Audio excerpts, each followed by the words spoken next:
Ladies and gentlemen, July is just a little bit past us. I do apologize for getting this video to you a bit late, but today I want to talk about everything I saw in July. I want to talk about the bangers, I want to talk about the stinkers, and I want to talk about everything in between. So grab some popcorn because you look a little bit hungry. Sit down and let's go over every single movie I watched in the month of July. We're obviously first going to start off with literally just going through the list and talking about everything I saw, and then I'm going to give y'all my rapid fire picks of my least favorites and my favorites. So without further ado, let's get straight into the video. So I started off the month with Gamer, and it was not very good, as you can tell by my rating.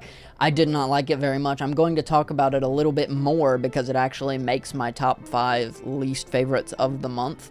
You'll just have to wait for a little bit more in-depth thoughts on that in just a tiny bit. Then I watched Minions and Monsters, and this was a pleasant surprise. I love the fact that it handles movie history.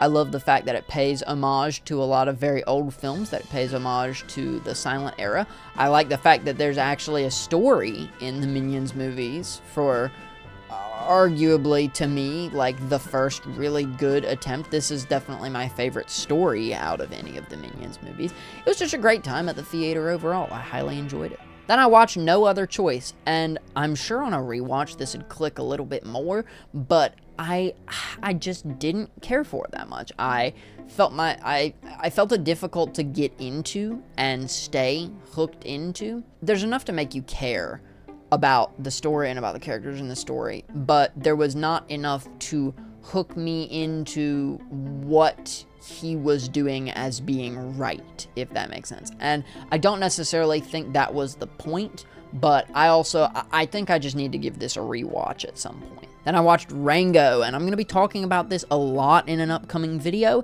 If you can't tell by my rating, it was phenomenal. I loved it and thought it was great. Then I watched Young Washington. I had a dadgum ton to say about this, and I'm probably gonna honestly end up making a full-length video about it. So you can read my review here, and I am going to be talking about it a little bit more because it does unfortunately just barely make my least favorites of the month list below. Then I watched September 5th, and man, was that a kick in the face. This was a fascinating movie that I did not necessarily love for, I think, pretty obvious reasons. Then I watched Jackass Forever, and I genuinely just don't know how the cast isn't dead. Like, the fact that Johnny Knoxville literally gets folded like a dadgum plastic table by a bull is just wild to me, honestly.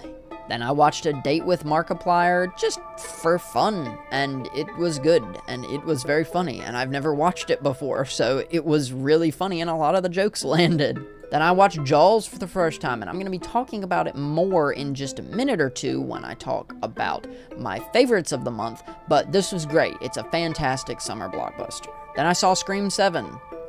And lackluster is pretty much the only word I can use to describe this movie. I will be talking about it a little bit more upcoming. There were good performances, but I just do not know what they were doing with that script, man. I really don't. Then I rewatched Gemini Man because it was on Paramount Plus, and I was looking for something to watch, and it existed, that's for sure. Then I watched In Space with Markiplier Part 2. And it was good.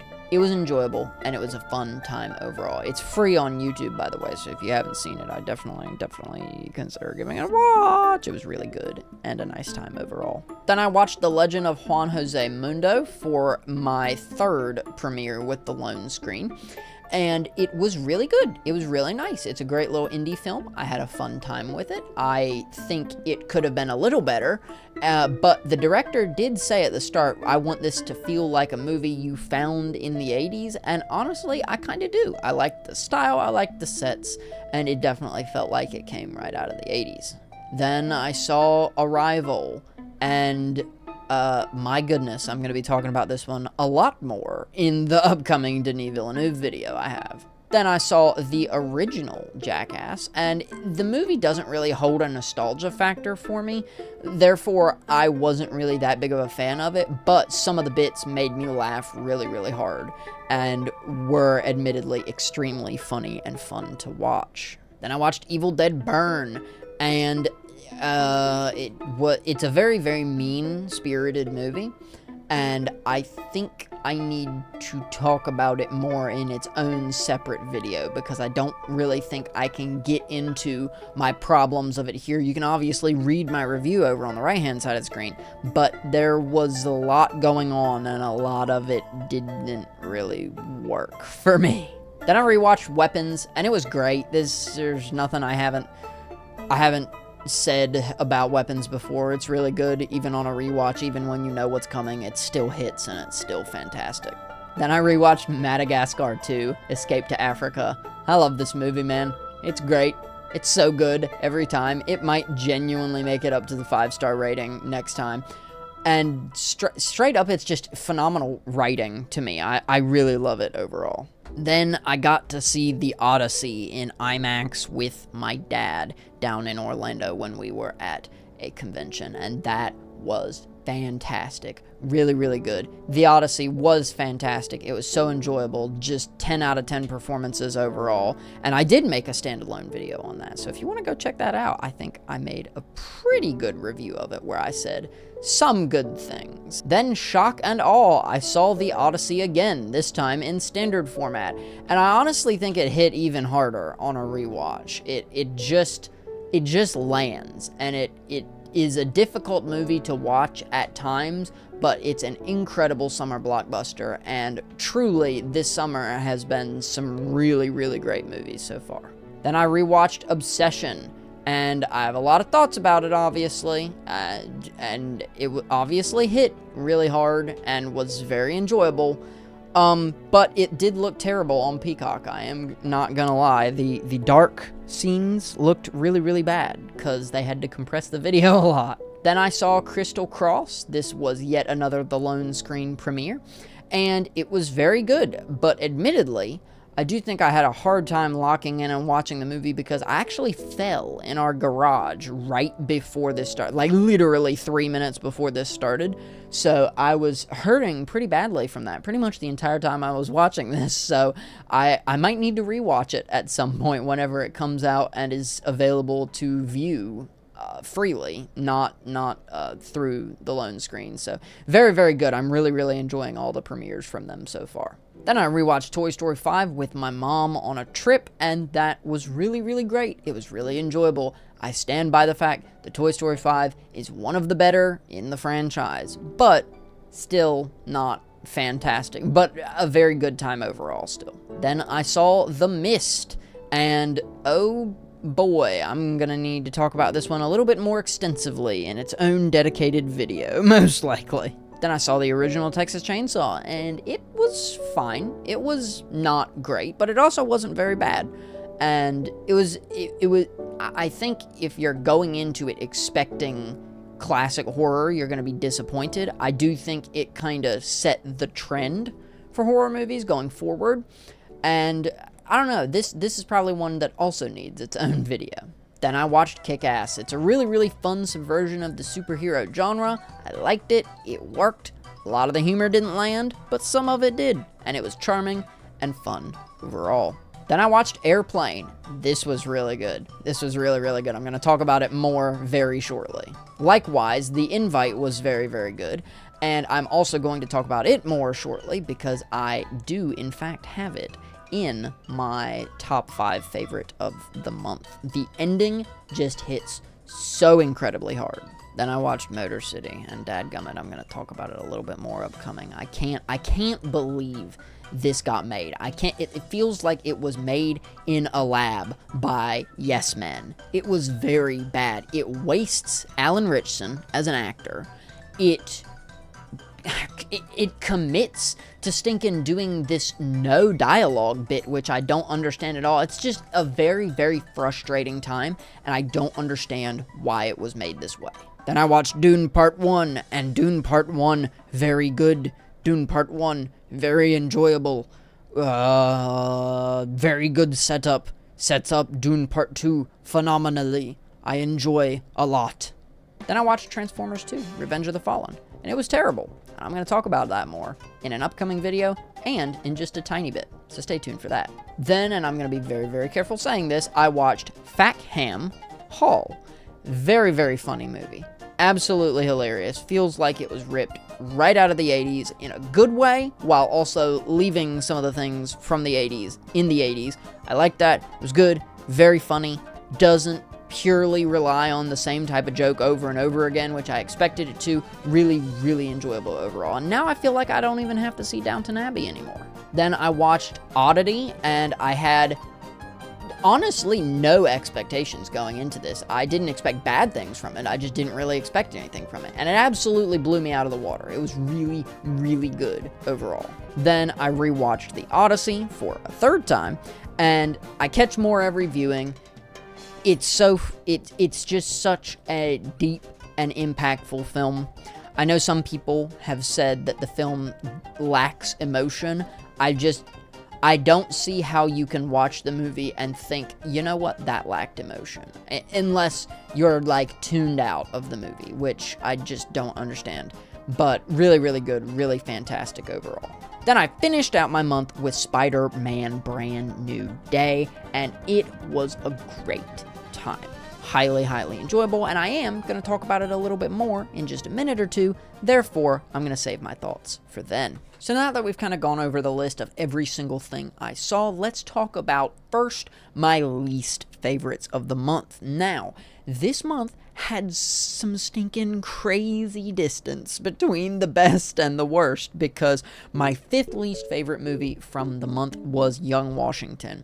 And I did not necessarily hate this movie as much as a lot of people do, but I do very, very much dislike the fact that some of the shots you can tell were clearly AI generated. Now, I am not one of those people that if I see AI in a movie, I am going to immediately give it the half star and boycott it no matter what.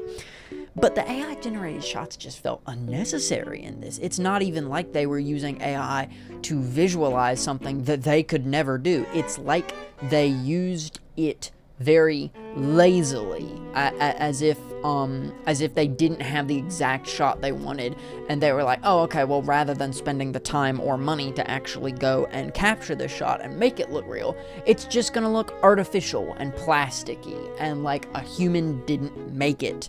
And that's very, very aggravating, and I know there are other complaints about this movie, but I did not think it is quite as bad as a majority of the people expect it to be, but I also didn't care for it that much, and the use of AI made me feel like it did belong in the bottom 5, even though I think that, frankly, all 4 of the movies following this are substantially worse movies. Like, this would hypothetically maybe be worth your time. It's still pretty boring, and I didn't love it, but it would be worth your time. However, Scream 7 is not worth your time.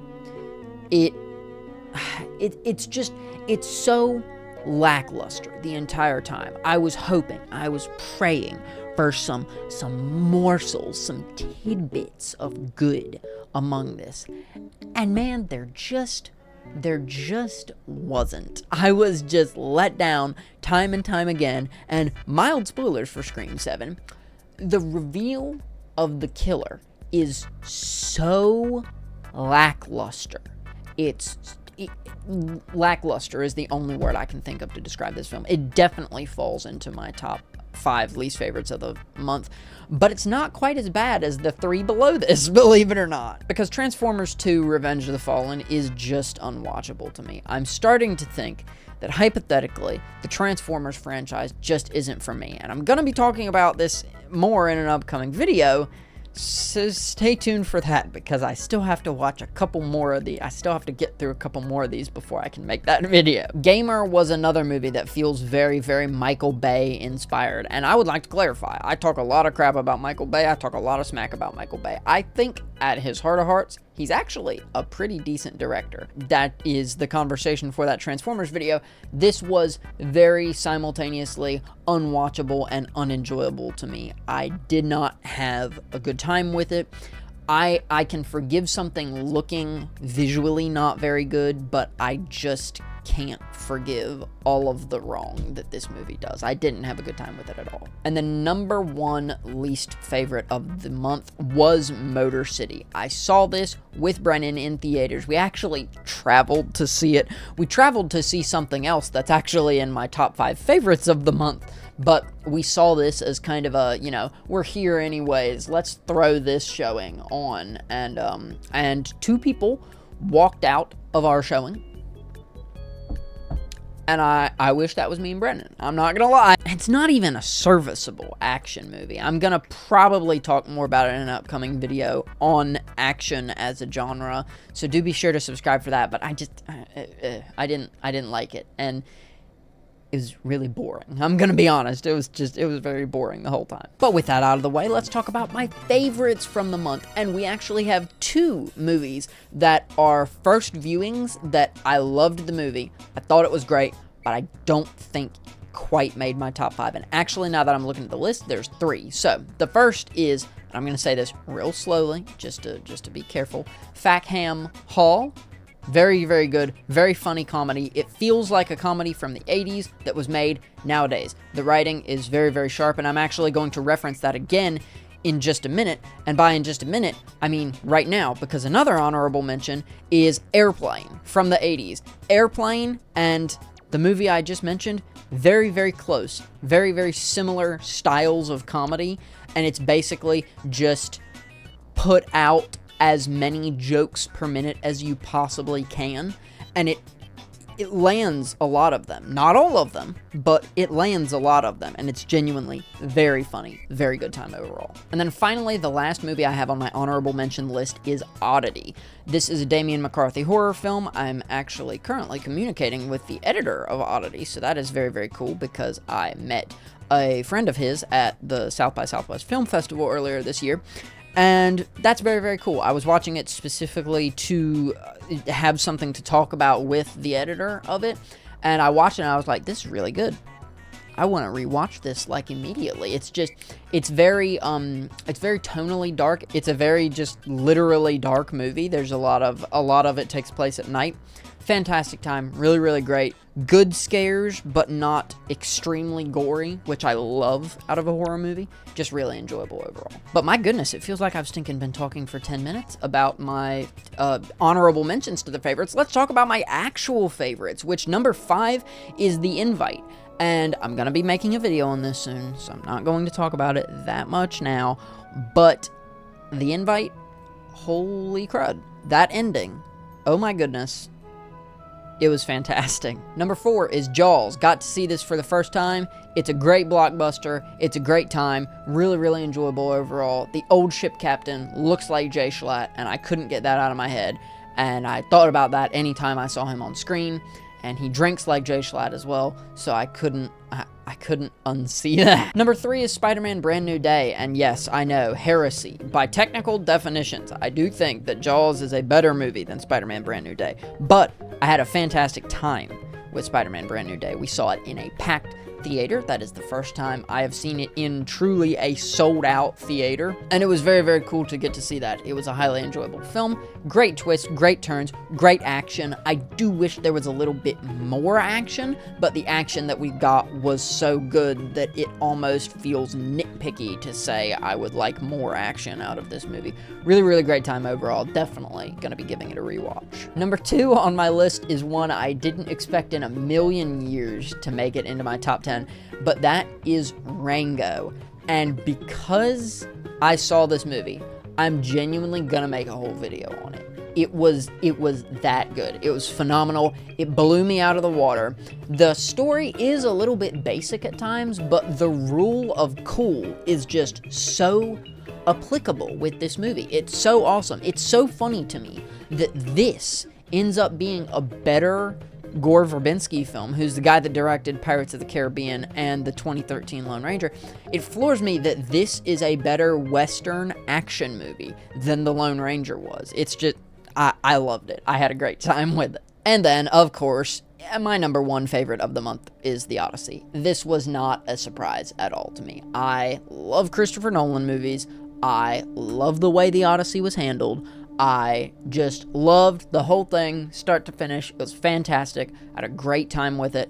And if you want to check out my full thoughts on the Odyssey, you can check that out at the top right of the screen right now, because I really, really, really enjoyed this movie, and it was fantastic. So anyways, that is going to do it for what all I watched this month. What did you watch in July? Let me know in the comment section down below. I would like to know. What did you enjoy? What didn't you enjoy? What was your favorites? What were your least favorites? And were abominations that you should never subject another single human person to watch in their entire life? Thank y'all so much for watching. And if you want to see what I watched last month, here.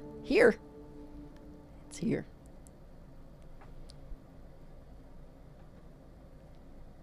Click it now.